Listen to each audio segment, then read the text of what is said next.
Vetri Maaran is one of the most unique voices that is going around in the circuit, and we really need similar voices in support of him. Hi guys, this is Farhad, and welcome back to my channel Popcorn Reviews. If you're new to this channel, then please smash that subscribe button now, and remember to like and comment on the video. Liking and commenting helps fuel the YouTube algorithm. And today, the film that we are going to be discussing is the much awaited film. At least I was awaiting this film for a very long time now. The film is the Tamil film Viduthalai Part 2. Now this is a follow up to Part 1, which has to be one of my favorite Tamil films from last year that was there. It was such a phenomenal screenplay that I couldn't fault it one bit. It was nuanced and it had all the right ingredients to hit you at the right places. But how does Viduthalai Part 2 fare in compared to Part 1? Let's find out. So coming to the story and screenplay, first things first, let me address the elephant in the room. Viduthalai Part 2 is not as supreme as Part 1. But is it entirely a train wreck? Absolutely not. It is still a compelling drama to the T that is there, despite being dense with its political ideologies, which forms much of the screenplay that is there. Now, one of the things that makes the film dense is, the idea of dumping information on the viewers that is there as compared to the nuanced storytelling that you would see from part 1, which was quite evident in part 1. So here you see, you are witness to two POVs that are there as compared to part 1, where the POV was only of the character of Soori. Here you see of Soori as well as that of Vijay Sethupathi, which forms much of the extended flashback that is there. Before that, the terrain of the film plays a very important part in this film. Like the first part, you also see, see the characters, especially Soori, making his way to the top that is there. Here, it's the entire reverse journey, so to say. So in a way, the terrain here, it is representative of the two ideologies that is there as well. It can be viewed from multiple angles as well.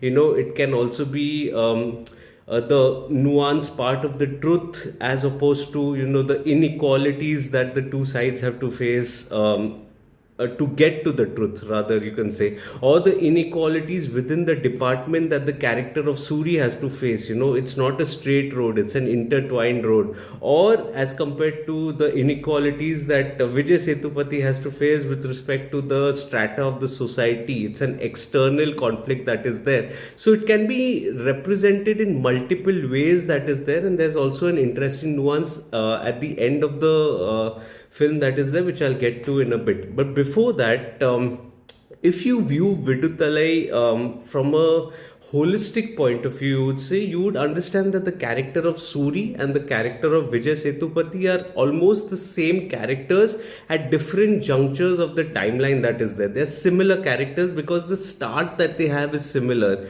Soori, as I had earlier said in the video, that is also dealing with the inequalities in his own department. Vijay Sethupathi, being a teacher, he's shown to be a teacher, and there are inequalities that he's witnessed to until you see a transformation of him later on, also with a sense of realization at the end.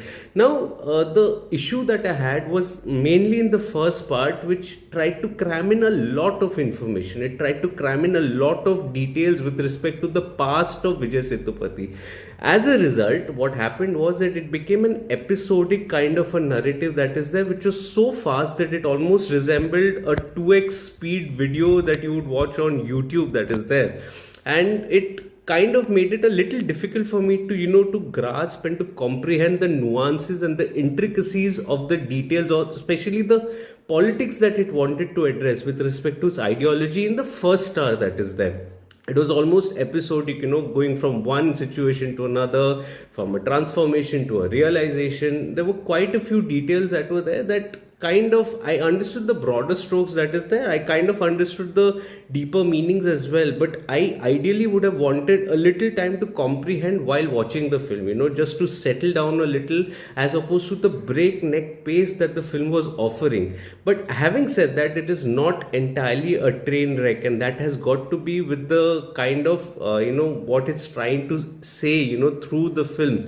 So imagine this, all the characters in the film that are there, they are, they can be represented as ideologies.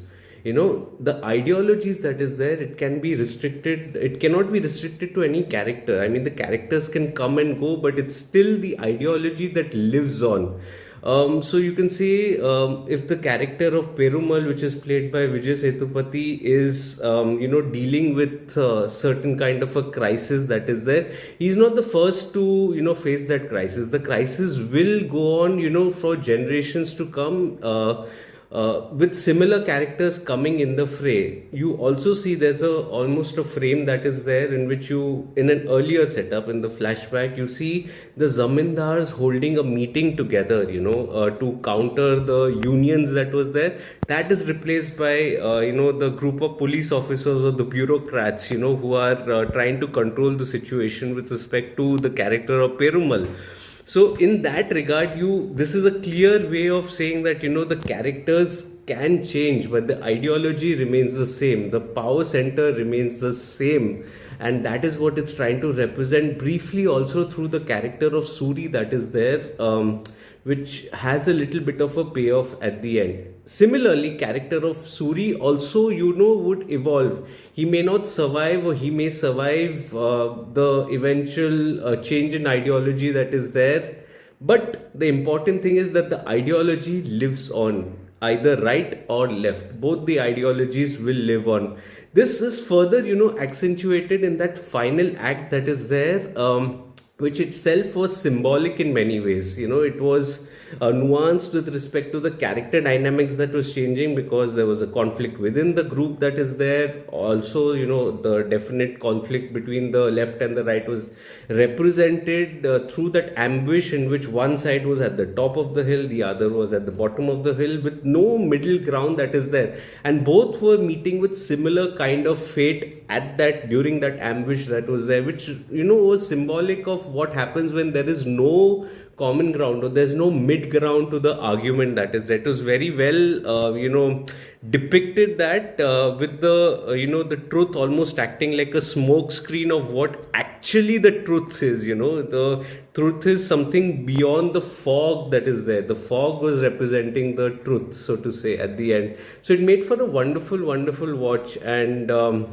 also at the same time, there were power dynamics in play. It could just showed what happens when you exercise power and greed into politics, and it leaves you with a lot of thoughts to ponder on at the end, and it eventually makes for a wonderful watch, despite it being dense with its political commentary that is there. I will have to agree that it was dense. All right, that criticism was definitely there, which brings me to the technical aspects, the dialogues, the music, and the direction. I felt the dialogues, you meet a similar fate like the Anubhav Sinha directed Hindi film Anek. That again was a very politically dense film. And it was represented much through the lines. So the characters do talking, and a lot of detailing is revealed, not through the frames too much, but through the lines that is there. And I think that was a bit of a demerit for the film, although there are a lot of gems to be discovered if you are patient. There are wonderful lines on the lines of, suppose leaders without ideologies would only result in fans. It's a wonderful line to have, when you have one look at the geopolitical situation that is there across the globe. That one line makes a lot of sense. Similarly, there are other lines as well. The BGM, I think, was decent, although it didn't do enough for me to elevate the drama at various places. It was just the writing and the dense writing that was driving through along with the performances, but not so much the BGM, I would have to admit. The cinematography is also good, while almost being symbolic of the two ideological sides that is there, and it made for a pretty interesting watch. Although there were no tracking shots like the first 10-minute opening sequence that you would see in part one, which was a phenomenally choreographed sequence that was there. There are no one takes here, but it's definitely representative through, the ideologies are representative through the frames that are there. The editing is decent, although I did feel that it was a little patchy in the first hour. I'll have to admit that because it was going from one event to another without being fleshed out, or slightly allowing me to settle into the drama. And I think that was a little bit of an issue, although the editing did settle down in the second hour. And credit to the editor for retaining that infuriating rage as an underlayer that is there from one scene to another. I think that was a task, and I think in that regard, I think the editing was good. But overall, I think it was decent, so to say.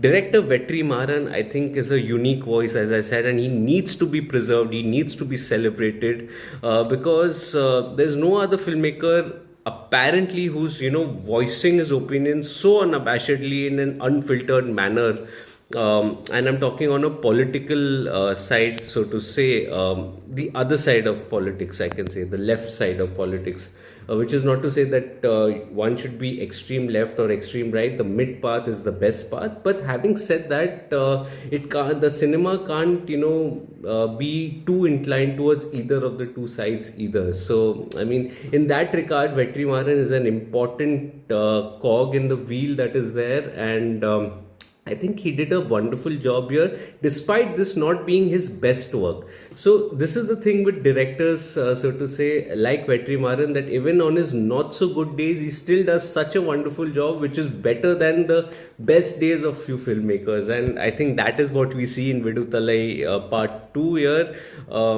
Of course, his political commentary was on point. The point that he was trying to make, he was fully committed to that. And I think that was something that is very important when you're trying to make a film of this stature. You need to be committed fully to what you're trying to showcase without any filtrations.